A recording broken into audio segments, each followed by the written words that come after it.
ABP news आप देख रहे हैं और अब आपको लेकर चलते हैं उत्तर प्रदेश। यूपी में कुछ समय पहले ही अवैध मदरसों पर संग्राम छिड़ा था। मदरसों के सर्वे की बात उठी थी, तब इसको लेकर खूब जमकर राजनीति हो रही थी, विरोध और हंगामे भी हुए थे। अब पता चल रहा है कि राज्य में 6000 से ज्यादा अवैध मदरसे हैं। आखिर ये स्थिति क्यों बनी, इसको समझने के लिए हमारी एक खास रिपोर्ट देखिए। सिलसिलेवार तरीके से जिलों का नाम पढ़ते जाइए, आंकड़ों पर नजर डालते जाइए, क्योंकि ये संख्या असल में अवैध मदरसों की वो बाढ़ है जो यूपी के हर जिले में आई है। किसी जिले में 500, किसी में 400, तो कहीं 200 और 300 अवैध मदरसे चल रहे हैं।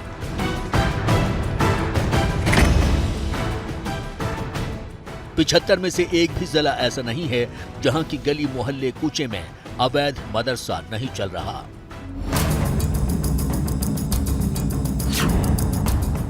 योगी सरकार ने 30 अगस्त को गैर मान्यता प्राप्त मदरसों के सर्वेक्षण का आदेश दिया था। 20 अक्टूबर तक जिलाधिकारियों से रिपोर्ट तलब की थी और अब तक जो सर्वे रिपोर्ट आई है उसके मुताबिक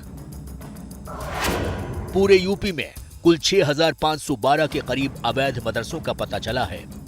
यहां यह भी जान लीजिए कि यूपी में मान्यता प्राप्त मदरसों की संख्या 11927 है। मतलब जितने मदरसे रजिस्टर्ड हैं उस संख्या के मुकाबले 55% मदरसे अवैध हैं।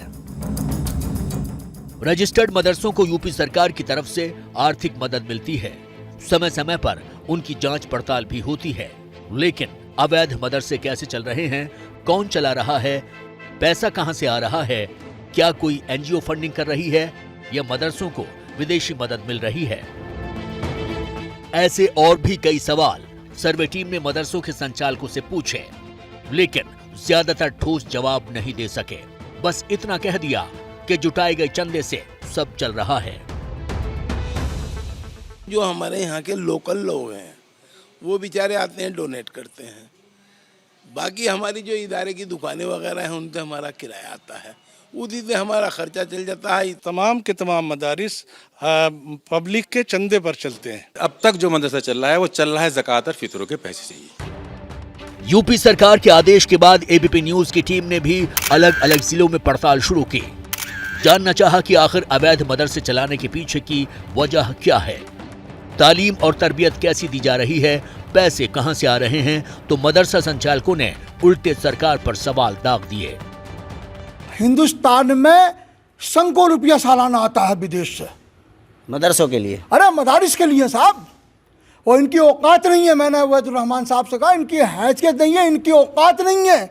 जो ही उस पर पाबंदी लगाते क्यों ना पाबंदी हम तक ने निशानदेही करेंगे, फला जगह आ रहा है विदेश से फंड। ऐसे मदरसों पर पाबंदी लगनी चाहिए जिन 100% पाबंदी लगना चाहिए कि मुट्ठी भर लोग हैं और आम मुसलमान बदनाम हो रहा है। हालांकि यूपी में जो अवैध मदरसे मिले हैं उनमें से कुछ ऐसे भी हैं जो पहले सरकारी आंकड़ों में थे लेकिन बाद में लिस्ट से बाहर हो गए। बिजनौर में ऐसे मदरसों की संख्या बहुत ज्यादा है।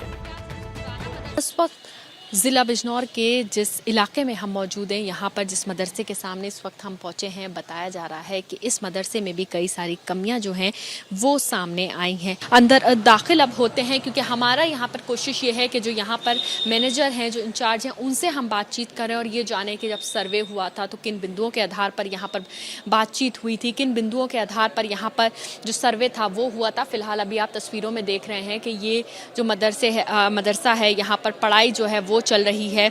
दीनी तालीम जो है यहाँ पर बच्चों को दी जाती है। फिलहाल कुछ बच्चे जो हैं वो अभी यहाँ पर बैठे हुए हैं। क्या कुछ आप लोगों से पूछा गया? उन्होंने सिर्फ हमसे 2-3 बातें पूछी कि मदरसा कब से चल रहा है। ये बात जो मैंने आपसे बताई 1965 की बताई उन्हें भी, बहरहाल उन्होंने एंट्री इस चीज़ की नहीं करी। और ये पूछा हमसे कि क्या इसका रजिस्ट्रेशन है, तो हमने उनसे ये बात कही कि इसका रजिस्ट्रेशन फ़िलहाल नहीं है। 2000 उसके हमने 95 में शायद इसका रिन्यूअल कराया था और मगर उसके बाद रिन्यूअल नहीं हो पाया। वो रिन्यूअल की कॉपी भी हमने दी, बहरहाल वो उस तरह कागज़ कुछ नहीं ले गए। उन्होंने सिर्फ ये लिखा कि आज की डेट में इसका रजिस्ट्रेशन नहीं है। योगी सरकार के सर्वे पर सियासी बवाल भी खूब हो रहा है। ओवैसी और उनकी लीग के कई नेताओं को मदरसे का सर्वे रास नहीं आ रहा है। कि ओवैसी तुम उत्तर प्रदेश जाकर इलेक्शन क्यों लड़े? अरे बताओ, आज मदरसों का सर्वे उत्तर प्रदेश में हो रहा है, वक्फ का सर्वे हो रहा है, कहां गए आप लोग? क्यों खामोश बैठ गए आप लोग? सरकार का एजेंडा सिवाय इस मुल्क में नफरत बढ़ाने के उत्तर प्रदेश सरकार का, इसके अलावा कुछ नहीं है। एक तरफ वो ये कहती है किसी नए मदरसे को मान्यता नहीं दी जाएगी, रिकग्नाइज नहीं किया जाएगा। दूसरी तरफ वो ये कहती है कि आप मान्यता लीजिए, रजिस्ट्रेशन कराइए। रजिस्ट्रेशन अगर नहीं है तो आप कहिएगा रजिस्ट्रेशन कराइए। दूसरी बात यह कि रजिस्ट्रेशन के पैसे कौन देगा, उनके पास तो है नहीं। 20 अक्टूबर तक सारे जिलाधिकारी अपनी फाइनल रिपोर्ट लखनऊ भेज देंगे, जिस पर आखिरी फैसला योगी सरकार को लेना है। सरकार तय करेगी कि अवैध मदरसों को बंद करना है या नहीं। रजिस्ट्रेशन कराने से आखिर क्यों बचते रहे हैं मदरसे? इस पूरे मामले में आगे क्या होगा, लगातार हमारी नजर बनी रहेगी। जैसे ही घड़ी का काटा दोपहर 2:30 पे आए, बबीता जी का दिल सास बहू साजिश के लिए मचल जाए। और ये है इनकी बहू, पूरे दिन ऑफिस की टेंशन हो जाए गॉन जब ये करें अपना फेवरेट शो फ्री टाइम पे ऑन।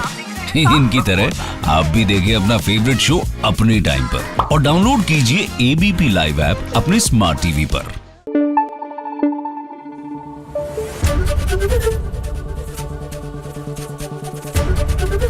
एबीपी न्यूज आपको रखे आगे।